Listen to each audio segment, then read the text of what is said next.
Bienvenue sur notre chaîne, où nous dévoilons les histoires humaines derrière les figures qui ont marqué notre époque. Avant de plonger dans un récit qui va vous émouvoir, prenez une seconde pour vous abonner et activer la cloche de notification. Vos abonnements, likes et partages nous permettent de fouiller dans les archives, de dénicher des anecdotes inédites et de raconter des histoires qui touchent le cœur. Aujourd'hui, nous explorons un moment rare, les larmes d'un ancien président, révélant un amour profond pour ses deux filles.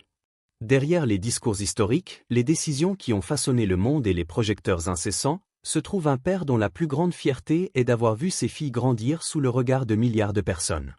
Qu'est-ce qui a poussé cet homme à partager une telle vulnérabilité? Comment une famille a-t-elle surmonté les pressions d'une vie publique sans précédent? Et quel chemin ces jeunes femmes tracent-elles aujourd'hui dans un monde qui continue de les observer? Dès maintenant, partagez en commentaire un moment de cette famille qui vous a marqué, laissez un like si cette histoire vous intrigue, et embarquons dans un voyage au cœur d'une famille extraordinaire. Barack Obama naît le 4 août 1961 à Honolulu, Hawaï, dans un contexte modeste mais riche en diversité.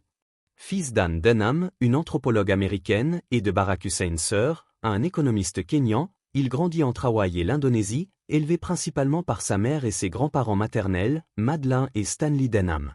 Son enfance est marquée par une quête d'identité, naviguant entre ses racines afro-américaines et son éducation dans un monde majoritairement blanc.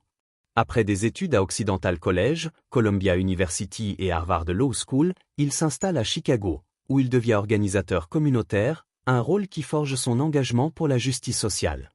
C'est là qu'il rencontre Michelle Robinson, une avocate brillante, en 1989, dans un cabinet juridique où elle est son mentor. Leur mariage, le 3 octobre 1992, marque le début d'une partnership fondée sur des valeurs communes, l'éducation, la famille et le service public. Leur première fille, Malia Ann, naît le 4 juillet 1998, suivie de Natasha Marian, surnommée Sacha, le 10 juin 2001. À Chicago, où Barack est sénateur d'État, la famille vit dans un appartement modeste à Hyde Park, un quartier intellectuel et diversifié. Malia, dès son plus jeune âge, montre une curiosité insatiable. Elle collectionne des porte-clés, s'essaie au théâtre et développe un sens des responsabilités, se réveillant seule et faisant son lit dès la première année d'école. Sacha, plus audacieuse, apporte une énergie débordante, jouant au basket-ball, prenant des cours de claquettes et de gymnastique, et tenant tête avec une assurance qui amuse ses parents. Marian Robinson, la mère de Michelle, vit à leur côté et observe leurs différences. Malia, conciliante, cherche à apaiser, tandis que Sacha, déterminée, défend ses idées avec conviction. Les règles familiales sont strictes mais simples. Pas de plainte, un sens du devoir inculqué tôt, et une emphasis sur l'éducation et l'indépendance. En 2008, la vie des Obama bascule. Barack, alors sénateur de l'Illinois, remporte l'élection présidentielle, devenant le premier président afro-américain des États-Unis.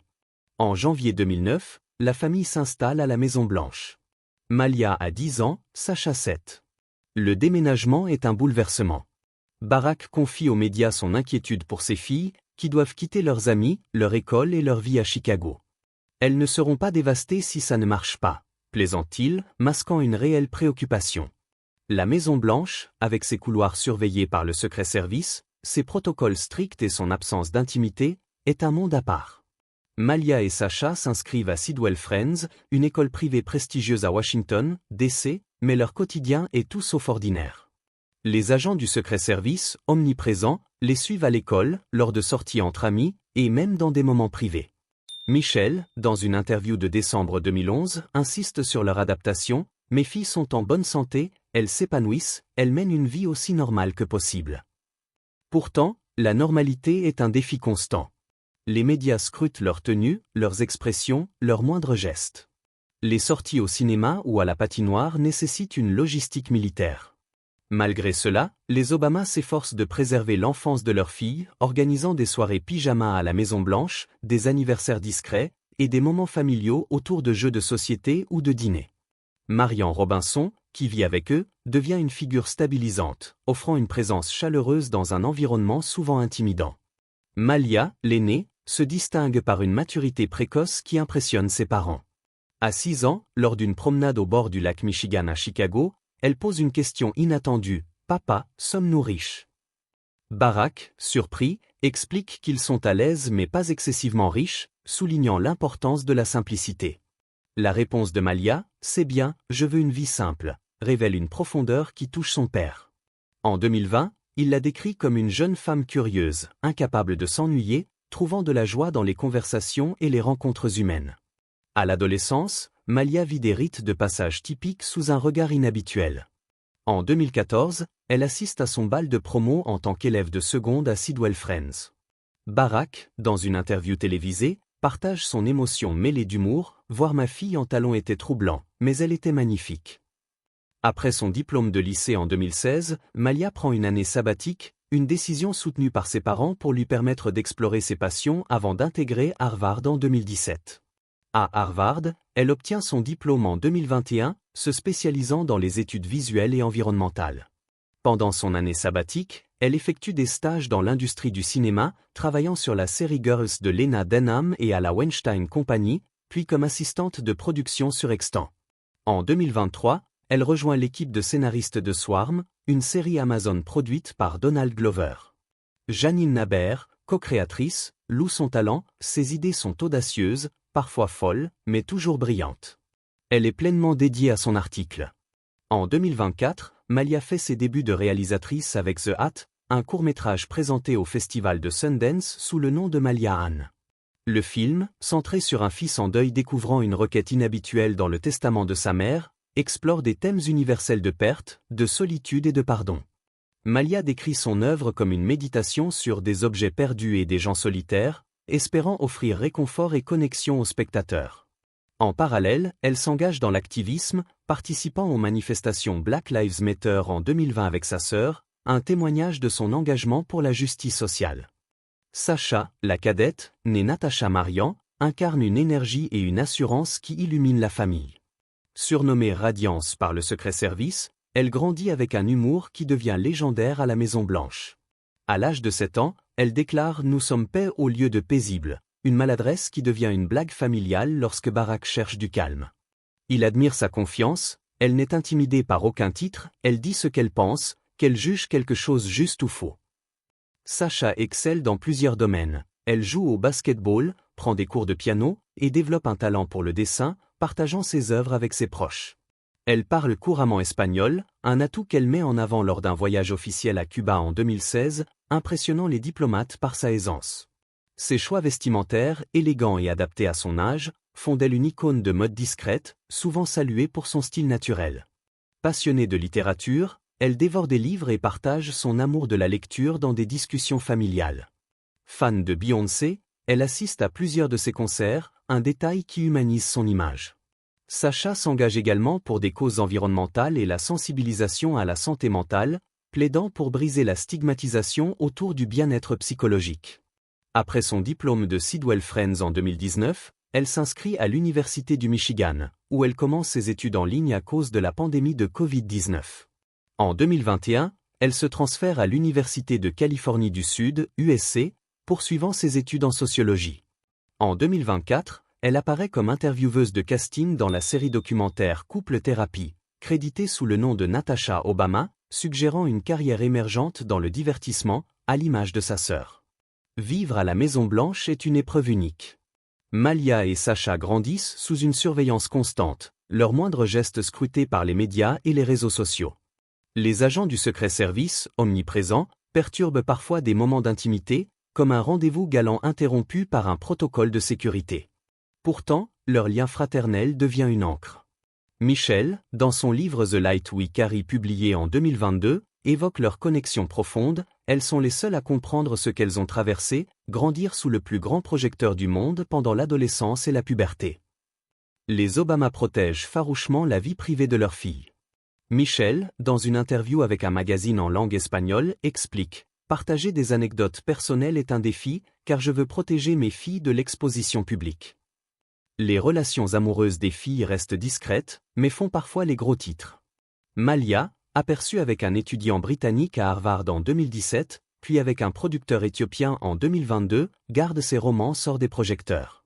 Sacha, à 16 ans en 2017, fait face à des critiques publiques pour une relation interraciale, un épisode qui souligne les pressions raciales auxquelles la famille est confrontée.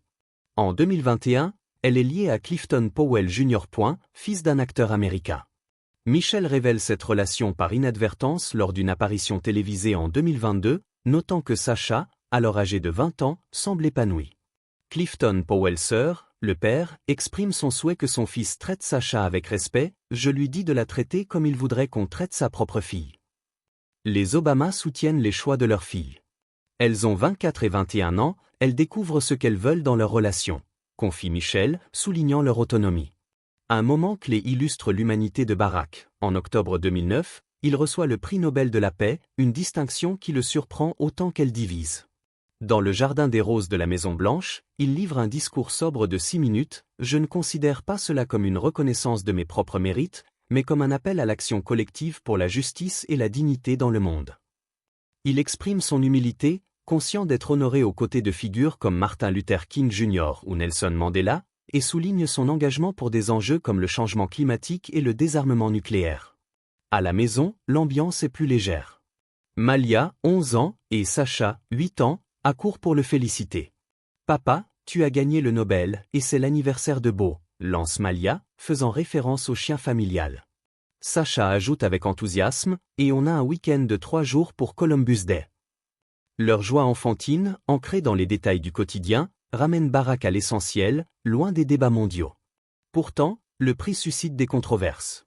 Des critiques, comme l'universitaire David Bromwich dans son ouvrage American Breakdown, pointent un décalage entre l'éloquence d'Obama et ses actions. Son incapacité à fermer la prison de Guantanamo, comme promis, et son approbation d'un renfort de 30 000 soldats en Afghanistan en 2009 alimentent les critiques. Certains estiment que le comité Nobel a mal jugé le moment politique, récompensant un président encore au début de son mandat. Obama, lui, voit le prix comme une responsabilité, un défi à relever pour promouvoir la paix mondiale. La parentalité des Obama évolue avec le temps. Michelle, dans un podcast en mars 2023, décrit son passage de maman en chef à conseillère en chef. « Je pense que je ne les ai pas gâchés », plaisante-t-elle, soulignant leur indépendance. Barack, lors d'un événement de collecte de fonds en 2023, révèle que ses filles ne suivront pas ses traces politiques, une décision fortement influencée par Michelle. Elle leur a martelé que ce serait insensé d'entrer en politique, dit-il avec un sourire. En 2022, Malia et Sacha s'installent ensemble à Los Angeles, marquant un tournant dans leur vie adulte.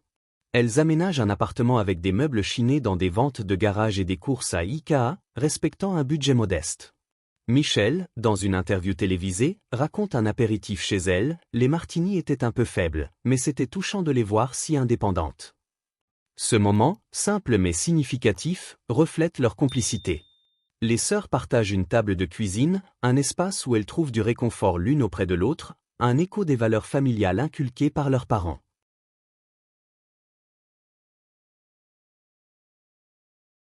L'éducation des filles Obama est guidée par une philosophie claire, l'autonomie. Michelle, dans The Light We Carry, écrit « Je n'ai jamais voulu élever des mini-moi, mais des individus capables de se tenir debout seuls. » Elle répétait souvent à ses filles « Je ne suis pas une de vos petites amies », les poussant à assumer leurs responsabilités. Cette approche porte ses fruits. Malia, à 26 ans, construit une carrière prometteuse dans le cinéma, tandis que Sacha, à 23 ans, explore le divertissement tout en restant engagé dans des causes sociales. Leur passage à la Maison-Blanche, de 2009 à 2017, les a marquées, mais elles ont su transformer cette expérience unique en force. Malia, dans une rare interview, évoque la pression des projecteurs, on apprend à vivre avec, mais on ne s'y habitue jamais. Sacha, plus discrète, préfère laisser son travail parler pour elle, utilisant son nom de naissance, Natasha, pour ses projets professionnels. Dans son discours d'adieu le 10 janvier 2017, Barack s'adresse directement à ses filles, la voix tremblante. Malia, Sacha, dans les circonstances les plus étranges, vous êtes devenues des jeunes femmes intelligentes, belles, mais surtout gentilles, réfléchies et pleines de passion. Vous avez porté le fardeau des projecteurs avec une aisance remarquable. De tout ce que j'ai fait dans ma vie, je suis le plus fier d'être votre père. Ces mots, prononcés devant une nation émue, capturent l'essence de son amour inconditionnel. Les larmes qu'il retient traduisent une vérité profonde. Pour Barack, aucun accomplissement, ou pas même la présidence ou le Nobel, ne rivalise avec le privilège d'être le père de Malia et Sacha. Leur parcours, de l'enfance à Chicago aux années sous les ors de la Maison-Blanche, puis à une vie indépendante à Los Angeles, témoignent de leur résilience et de l'éducation ancrée dans des valeurs d'humilité, de compassion et de détermination. Mais l'histoire ne s'arrête pas là. Malia et Sacha, désormais adultes, continuent de façonner leur avenir. Malia, avec son court-métrage à Sundance, s'impose comme une voix nouvelle dans le cinéma, explorant des thèmes universels avec une sensibilité héritée de ses parents. Sacha, avec son travail dans Couple Thérapie et son engagement pour la santé mentale, montre une volonté de contribuer à un monde plus équitable. Leur lien fraternel, forgé dans l'épreuve des projecteurs, reste leur plus grande force.